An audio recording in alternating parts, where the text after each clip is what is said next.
एक बार 88,000 ऋषीश्वर बैठे हुए थे। उन सभी के बीच यही चर्चा चल रही थी कि सब देवताओं में सबसे बड़ा है कौन। कोई तो कहता शिव जी बड़े हैं, कोई कहता ब्रह्मा, कोई कहता विष्णु। उन महात्माओं के बीच एक श्रेष्ठ महात्मा थे जिनका नाम था भृगु। उन्होंने कहा कि मैं परीक्षा लेकर आता हूँ, मैं चेक करके आता हूँ कि कौन सा भगवान बड़ा है कौन सा छोटा। ध्यान से सुने सभी माताएं बहनाएं, भक्ति किसकी करनी चाहिए, कौन बड़ा है कौन छोटा। आज भृगु जी परीक्षा लेने के लिए पहुंचे कैलाश पर्वत पर।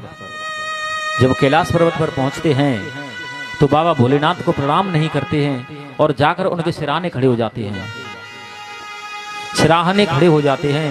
जब शिव ने देखा कि मैं महाकाल हूं और मुझको इस भृगु ने प्रणाम नहीं किया है तो उनको क्रोध आता है और अपना त्रिशूल लेकर मारने के लिए दौड़ते हैं। जब शिव को मारने के लिए दौड़ते हैं भृगु को, तो भृगु जी की प्राण रक्षा माता पार्वती कर देती हैं। भृगु जी कहते हैं शिव भी बड़े नहीं हैं। और आगे चलकर भृगु जी पहुंचते ब्रह्मा जी के पास, ब्रह्मा के पास, और ब्रह्मा से पूछते हैं। उनको प्रणाम नहीं करते तो ब्रह्मा भी नाराज हो जाते हैं।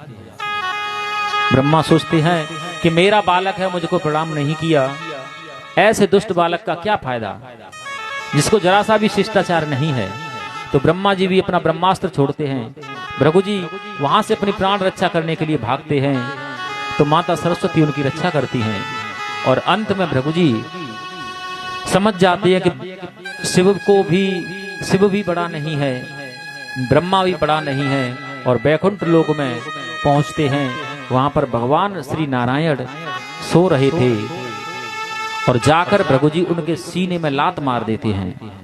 जब लात मारते हैं तो भगवान विष्णु की आंखें खुल जाती हैं और आंखें खोलकर भगवान विष्णु उनसे कहते भृगु जी आपके आने का मुझे ज्ञान नहीं था, मुझसे भूल हो गई कि आपको प्रणाम नहीं किया, मुझे क्षमा कर दो। मेरा जो सीना है वो वज्र के समान मजबूत है, तुम्हारे जो चरण कमल हैं वो बहुत कोमल हैं, तुम्हारे पैरों में चोट आ गई होगी। और भगवान विष्णु अपने आसन से खड़े होकर भृगु जी के चरणों में गिर जाते हैं और चरणों को दबाने लगते हैं, उनके चरणों को अपने पीताम्बर से साफ करने लगते हैं।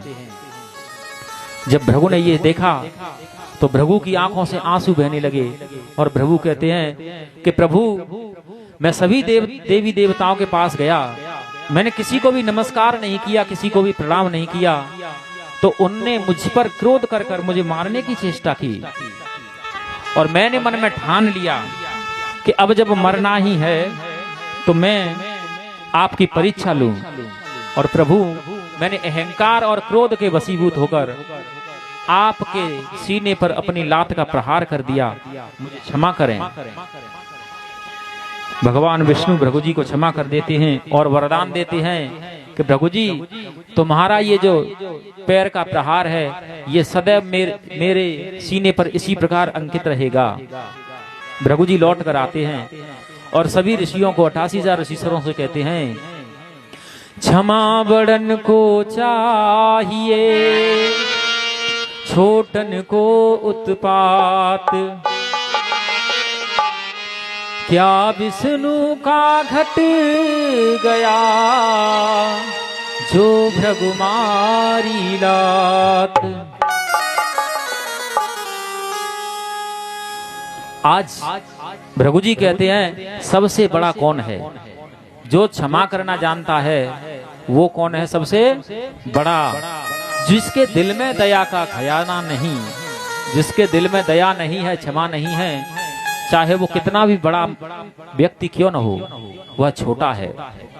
लेकिन जो क्षमा करना जानता है, जो झुकना जानता है, वह सबसे बड़ा है। और शास्त्र वेदों में सिद्ध कर दिया संतों ने कि अगर सबसे श्रेष्ठ भगवान है कोई, अगर दयालु भगवान है कोई, तो वो है भगवान श्री नारायण, भगवान श्री विष्णु। क्योंकि अन्य देवी देवता उनकी साधना आप करते हो, अगर थोड़ी सी भी गलती हो जाए तो वो क्षमा नहीं करेंगे, लेकिन भगवान नारायण कभी भी आपकी गलतियों को अपनी दृष्टि में नहीं रखते, वे सदैव क्षमा करते रहते हैं। बोलिए नारायण भगवान की।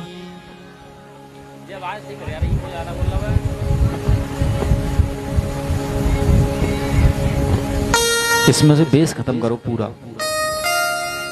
श्री राधे, बेस खत्म करो। जय श्री राधे।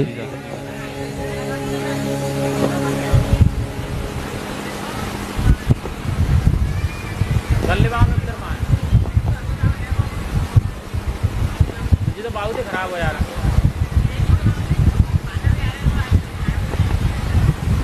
तो ये मियों को लो बैठे जाओ फिर।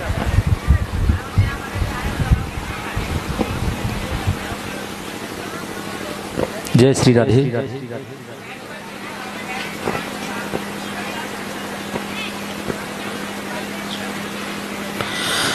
बोलिए वृंदावन बिहारी लाल की। कथा समझ में आई माता बहनाओ? मुझे नहीं लगता कि आपकी समझ में आई होगी।